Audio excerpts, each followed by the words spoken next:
All right, here's the story. I started doing stand-up comedy when I was 14. I'll never forget the first time I was on stage. The guy that introduced me was a guy named J.T. Newton. I'm 47. I can close my eyes and remember the introduction like it was yesterday. It went like this. Ladies and gentlemen, this next young man coming to the stage is starting his comedy career tonight. Who knows? We may be witnessing the birth of a star. Please welcome David Chappelle.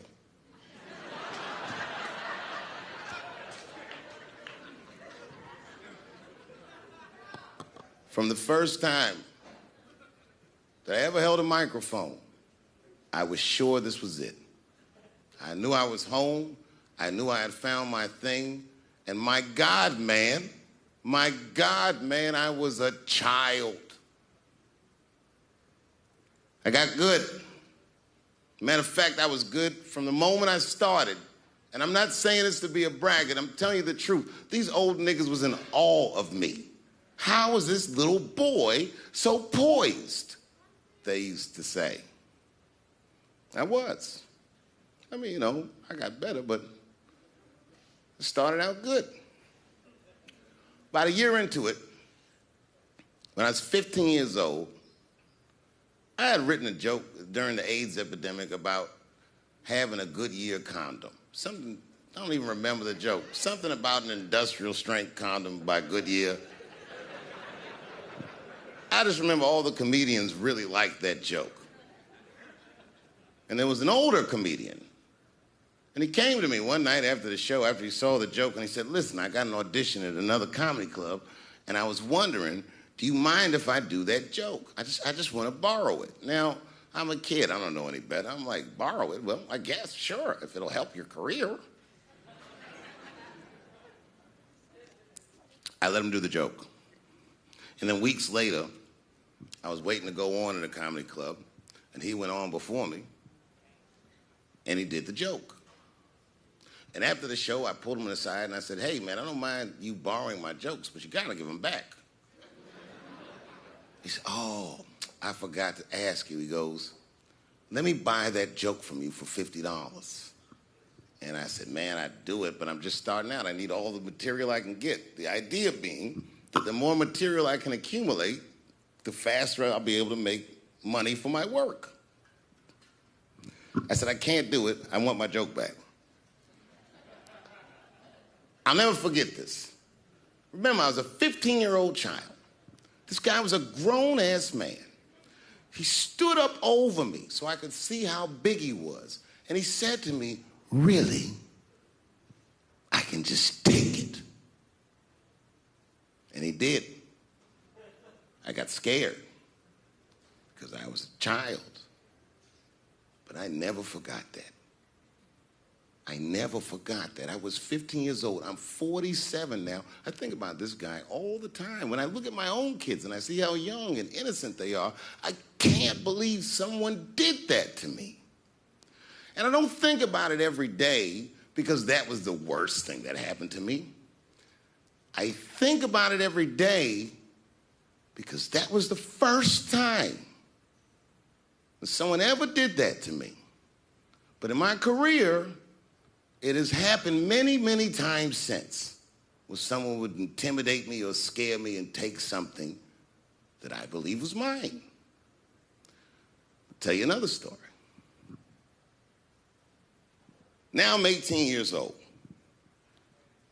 I'm living in New York City, and I just finished my first road tour, which was a very difficult tour. I'll spare you the details. Now I'm back in New York, but my rent is paid, thank God. And I have $60 to my name, and a woman that I had met in Pittsburgh, a bad Dominican bitch,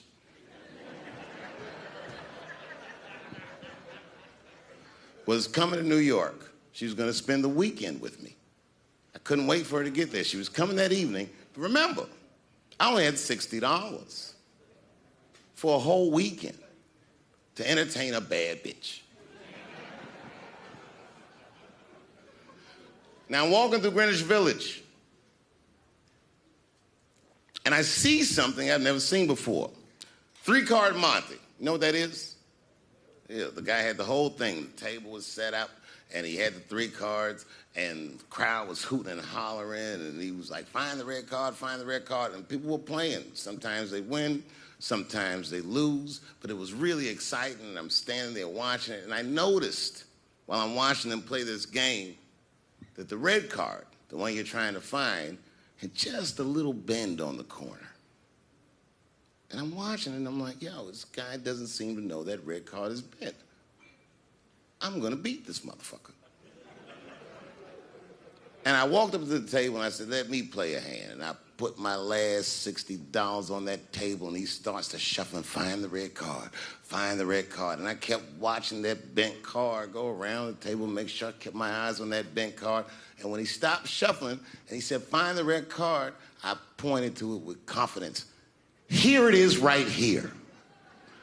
And he flipped it over, and it was black. And he took my money. I couldn't fucking believe that. How did this nigga do that? Was that magic or sorcery? I was confused. So you know what I did? I sat there, and I watched him for a real long time play the game. And I realized that all those people who was doing all that hooting and hollering and betting, my God, they were his friends. They were in on the whole thing. I felt so wronged. I felt so stupid. And then the next sucker came up to the table and was about to put his money down. And I said, fuck that, man. Don't put your money there. All these niggas is in on it. It's a trick. And when I said that, the guy that was dealing, and this motherfucker was huge, snatched me up by my collar. Feel how strong he was when he grabbed me. I was a skinny little guy. And he was gonna maul me. And the only reason he didn't, I'm sure, is because he saw the fear in my face. And that fear, he looked at me. I saw his eyes go from hard to soft. He softened. Then he looked at me like the way a father would look at a child. And he said to me, young man, don't ever come between a man and his meal. I never forgot that either. Most niggas would have to run the streets for years to learn a lesson that profound. It took me 2 seconds. Never get between somebody and their paper. Taking a man's livelihood away from him is akin to killing him.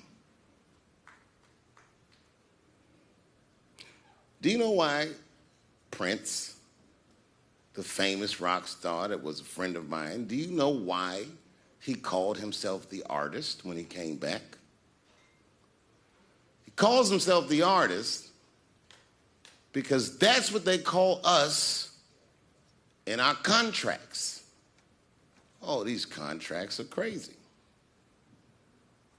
You should hear the terminology they say in these contracts. To use your name and likeness in perpetuity throughout the universe. Who the fuck could possibly know what that means? Nobody does.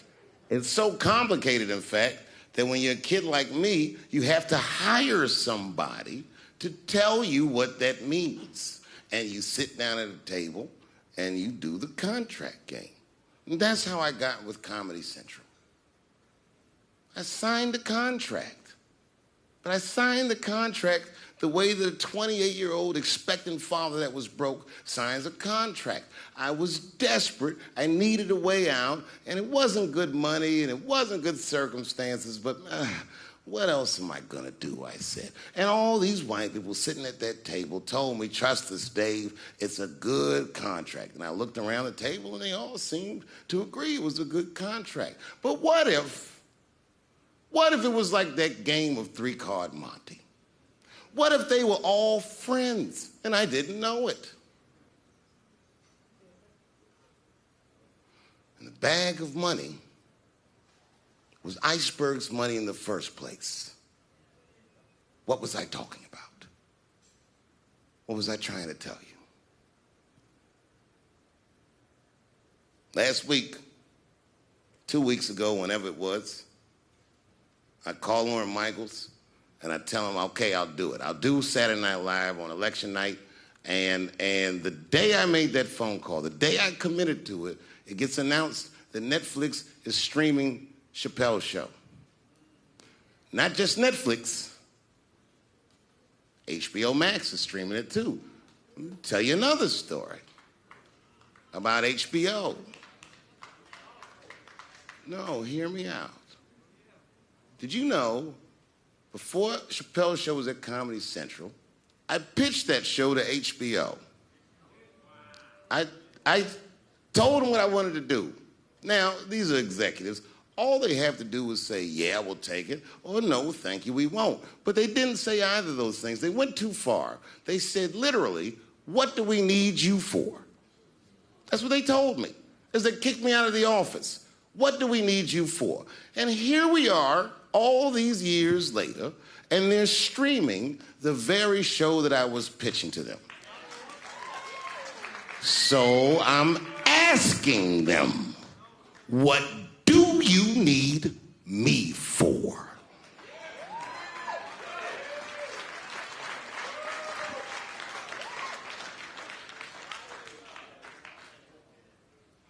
People think I made a lot of money for Chappelle's show. When I left that show, I never got paid.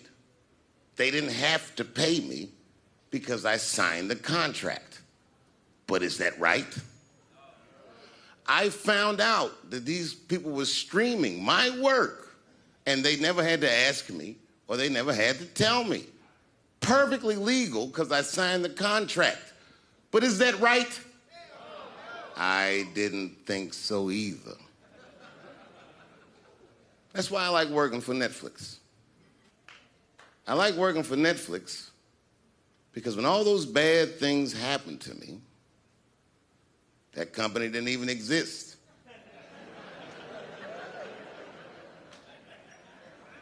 And when I found out they were streaming Chappelle's show, I was furious.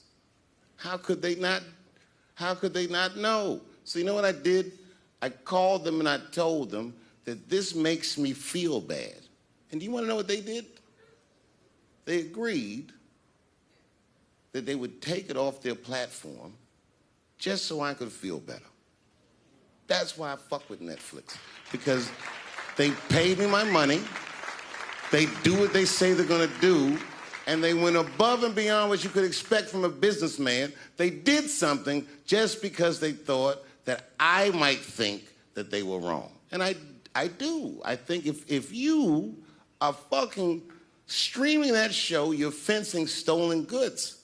They stole that from me. They just took it. And I'm not up here trying to tell you guys that I believe that Comedy Central gave me a raw deal just because I'm black.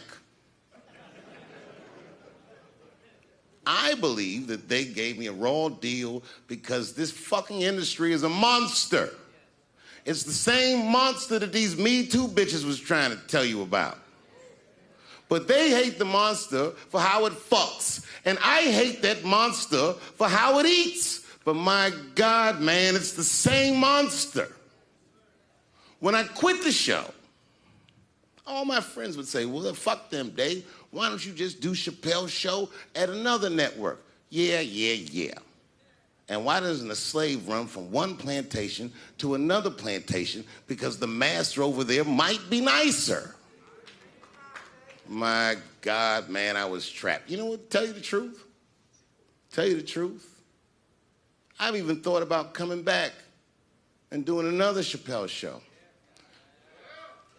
Well, but if I do, I can't call it Chappelle's show because my name and likeness is being used by them in perpetuity throughout the universe.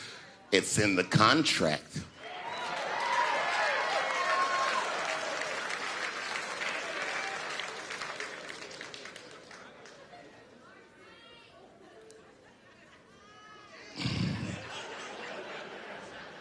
You're not supposed to do this in my business. I'm up here doing something that nobody else in this business has the balls to do. I'm telling you something that you need to know. I'm trying to explain to you what you're seeing. You don't understand what you're seeing. I am publicly flogging a network. And I know that this network niggas, they watching me and they saying, why are you doing this so publicly? Doesn't feel good to be flogged publicly. Oh, believe me, I know. I know exactly how that feels. When I quit my show, they said I was crazy. What was crazy about it? I just didn't want to do it anymore. They said I smoked crack. That's impossible. I was a devout Muslim. I didn't smoke or drink. But I do now, bitch, because you ruined my fucking life. Now it's their turn. This is their first nigga lesson, and I'm honored to give it to them. They're gonna pay me for this show. I called my agent. I said, is there anything I can do about this show? And he said, no. Well, fuck you too then. If you want something done right, I guess you got to do it yourself. So I'm not going to the agents. I'm coming to my real boss. I'm coming to you. I'm begging you. If you ever liked me, if you ever think there was anything worthwhile about me, I'm begging you. Please don't watch that show. I'm not asking you to boycott any network. Boycott me. Boycott Chappelle's show. Do not watch it unless they pay me.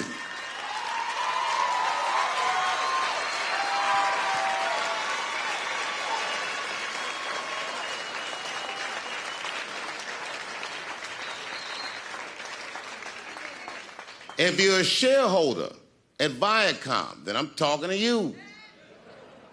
Because all that shit that they do to us, well, they do everything for their shareholders. That's what they told me. So if you're a shareholder in that company, tell them it's wrong. And if you don't believe that it's wrong, then fuck you too. You should know what's in the hot dogs you eat. Now, there's probably a bunch of people at Comedy Central and Viacom and all these places that have no idea what I'm talking about. They've all either quit or been fired